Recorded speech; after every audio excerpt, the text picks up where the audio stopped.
Good morning student, मेरा नाम मनीष कुमार पांडे है। पिछली कक्षा में हम आपको पढ़ाए थे, सेंटेंस के बारे में जानकारी दिया था और सब्जेक्ट एंड प्रेडिकेट तक। अब आता है सेंटेंस, तो आपको पता ही हो गया है कितने प्रकार के होते हैं। अफर्मेटिव सेंटेंस, उसके 5 काइंड होते हैं। फिर देखेंगे टेंस। टेंस में स्टार्टिंग, क्योंकि टेंस में अगर आपका देखेंगे पहले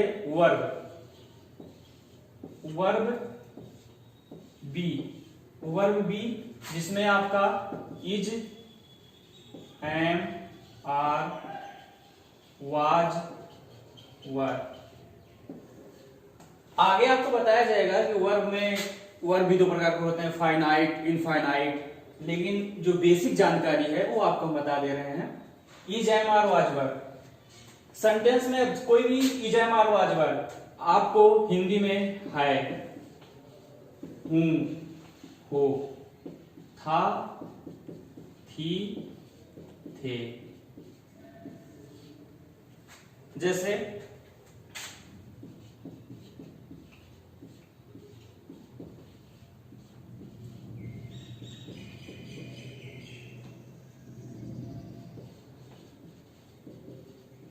तुम एक विद्यार्थी हो। कौन सा सेंटेंस है? Affirmative sentence. आएगा तो असर्टिव में, लेकिन हमने बताया था असर्टिव में अफर्मेटिव और निगेटिव दोनों होता है। ये आपका आ जाएगा assertive sentence. You are a student, इसी को निगेटिव बना लेते हैं। तुम एक विद्यार्थी नहीं हो, you are not a student. सबसे पहले थोड़ा बेसिक जानकारी देख लीजिए। फर्स्ट पर्सन, सेकंड पर्सन और थर्ड पर्सन, ये सब्जेक्ट होता है। जैसे फर्स्ट पर्सन में आपका ही, आई आ जाएगा। सेकंड पर्सन यू आ जाएगा। Third person he, she, it या किसी का नाम जैसे राम, सोहन, मोहन एक्सेट्रा। अब यू आर, ये सेकंड पर्सन है। सेकंड पर्सन के साथ हमेशा क्या लगता है? आर लगता है। फर्स्ट पर्सन आई के साथ आई एम लगता है, वी के साथ आर लगता है। ये कब का है?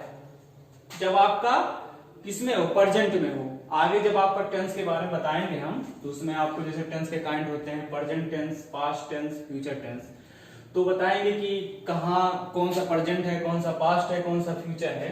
ये थोड़ी बेसिक जानकारी है। सेकंड, थर्ड पर्सन जो आता है ही, सी, इट, अगर सिंगुलर रहेगा उसके साथ आपका लगेगा इज या वाज। सिंगुलर मतलब एक वचन, बहुवचन वाज या आर। जैसे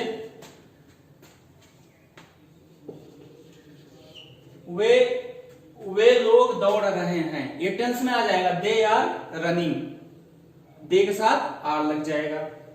तो थोड़ी सी बेसिक जानकारी है। जब टेंस पढ़ाया जाएगा तो आपको उसके बारे में पूरी जानकारी दी जाएगी।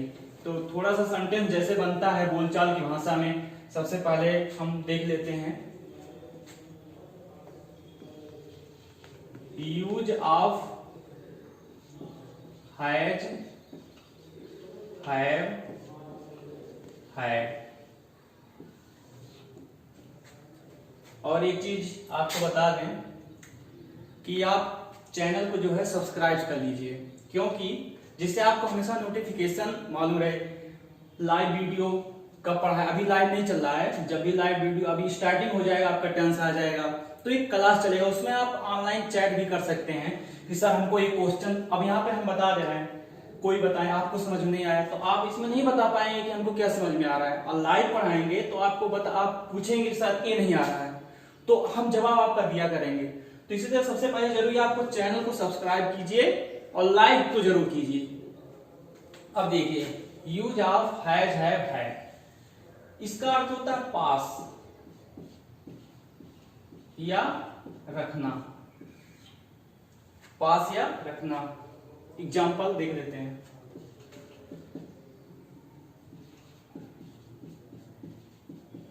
मेरे पास किताब है।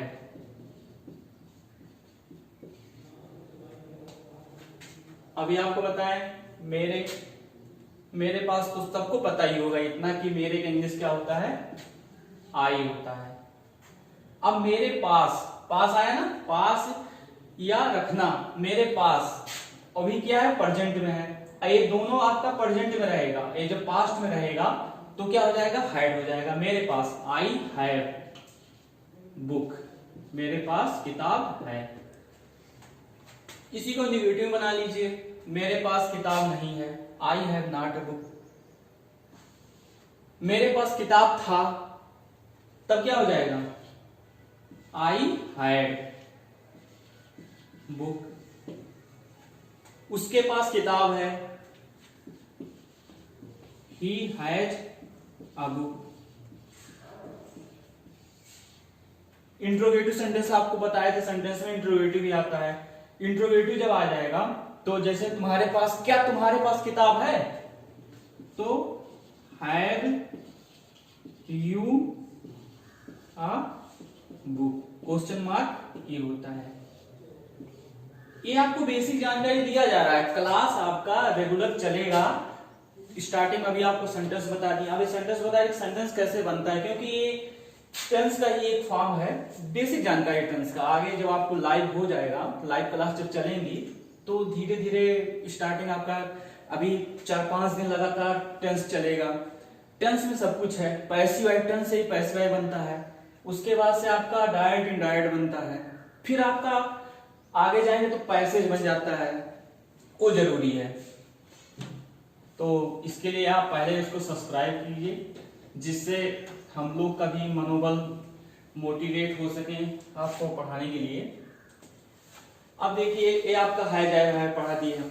उसके बाद आता है इट का प्रयोग, यूज ऑफ इट। वैसे तो इट माने पता ही होगा, यूज ऑफ इट, जिस वाक्य में, सेंटेंस तो पता ही है ना, जिस वाक्य में मौसम, समय, दिन, ऐसे जैसे चीजों का जिक्र होता है, उसमें हम इट का प्रयोग करते हैं। जैसे आज सोमवार है, हम आज ही का लेते हैं, आज बुधवार है। अब इसके लिए फॉर्म होता है, स्टार्टिंग आपका होता है इट इज,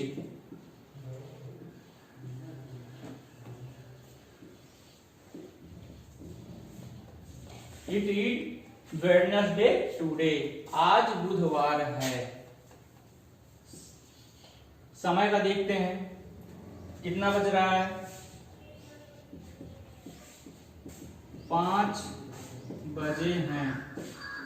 समय हो गया ना, समय का बोध हो रहा है,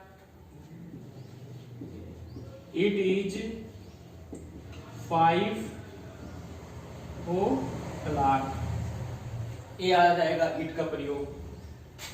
अब जैसे कि पिछले क्लास में हम आपको बताए थे कि आपको एग्जाम्पल मिनिमम 5 मैक्सिमम 10, और आप उसको भेजिए, उसके सामने आप लिखिए कौन सा सेंटेंस है।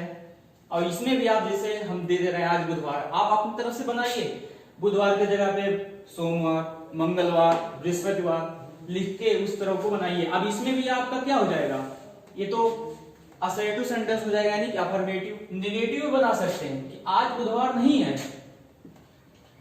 नॉट लगा देंगे। क्वेश्चन ही बना दीजिए कि आज बुधवार है, इज आप पहले लगा दीजिए, ये हो जाएगा।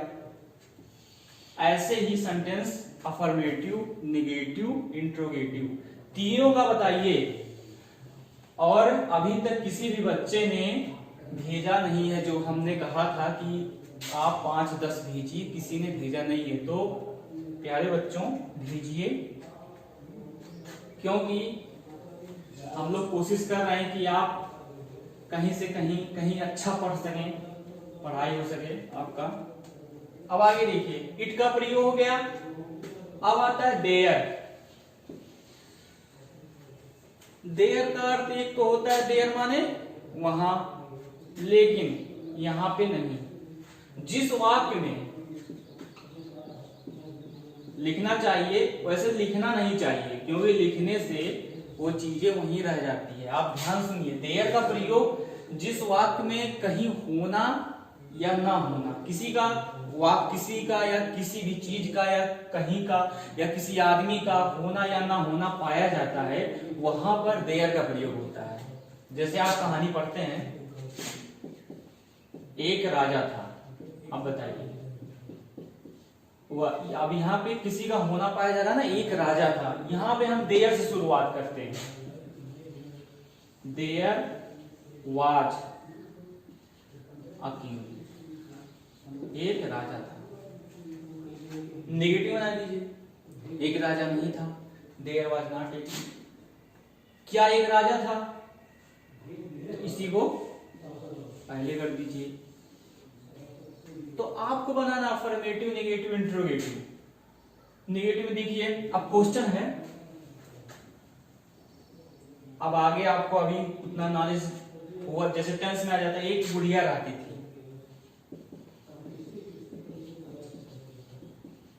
एक बुढ़िया रहती थी।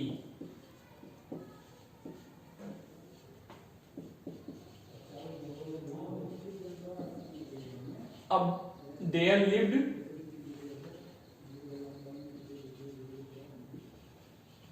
देयर लिव्ड अ वुमन, एक बुढ़िया रहती थी। तो वर्ब अभी आपको ये कौन सा टेंस है, प्रेजेंट टेंस है, उसमें कौन सा फॉर्म लगता है। तो जब टेंस पढ़ाया जाएगा तो उसमें बताया जाएगा कौन सा फॉर्म लगता है, first form, second form, third form.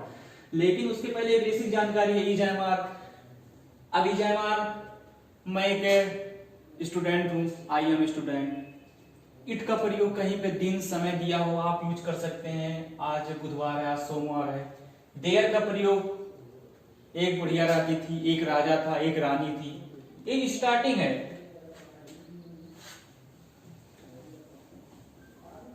अब आता है आपका इंट्रोगेटिव, अफर्मेटिव हो गया। तीसरा आपका आता है इंपरेटिव सेंटेंस। इंपरेटिव सेंटेंस में हमेशा सब्जेक्ट छिपा रहता है और वो सब्जेक्ट यू होता है। आज्ञा में किसी को ऑर्डर दे रहे हैं, गो देयर, माने तुम वहां जाओ। और जब भी आदेश दिया जाएगा यू छिपा रहेगा इसमें, यू गो देयर, यानी कि तुमको ये आदेश दे रहा है, कोई आपसे बड़ा आदमी आदेश दे रहा है, you go there. Request, please sit here, कृपया यहां बैठिए। हाँ, एक चीज और बताइए आपको कि देयर, जैसे देयर का प्रयोग आगे हम बताए थे, एक राजा था, एक राजा था, तो आपने लिख दिया कि देयर वाज ए किंग। लेकिन कहीं कहीं एक शब्द और लिखा होता है, यहां एक लड़का था। तो देयर और हेयर दोनों ही वाक्यों का प्रयोग होता है अगर कहीं पर होना या ना होना पाया जाता है। तो देयर, यहां एक लड़का था, हेयर वाज ए बॉय, ये भी सही है। मोस्टली प्रयोग हम यही करते हैं देयर का, लेकिन देयर हेयर, देयर माने वहां, हेयर माने यहाँ। जब कहीं नजदीक वाला चीज, यहाँ एक पेन था, पहले कोई बोले यहाँ पे एक पेन था, तो हेयर वाज ए पेन, इस तरह का यहाँ पे हेयर का प्रयोग हम करते हैं। तो हम बता रहे थे आपको इंपरेटिव सेंटेंस, बीच में उसमें आ गया, ऑर्डर हो गया, रिक्वेस्ट हो गया, इंपरेटिव सेंटेंस में हमेशा आता है। और जब कहीं पर देखिए आपको ऑर्डर दिया जा रहा है तो वहां पे सब्जेक्ट के बारे में हमने ये भी बता दिया कि यू जो है छिपा रहता है। तीसरा जो आता है चौथा, ऑप्टेटिव सेंटेंस। विश करते हैं हम, ये भी सेंटेंस आप बनाइए। आपको लड़का हो, कोई कहता नहीं आपको लड़का हो, भगवान आपको लंबी आयु दें, ये आपका ऑप्टेटिव सेंटेंस है। एक्सक्लेमेटरी बारे में आप जान ही लिया। तो सेंटेंस के बारे में आपकी जानकारी हो गई है। सेंटेंस के कितने प्रकार होते हैं, सेंटेंस बेसिक रूल आपने is am are was were पढ़ लिया है, हैज हैव का प्रयोग पढ़ लिया है, इट का भी हो गया, देयर का भी हो गया। अब स्टार्टिंग में अब आपको आगे बताएंगे, आपकी क्लासेस चलेंगी टेंस।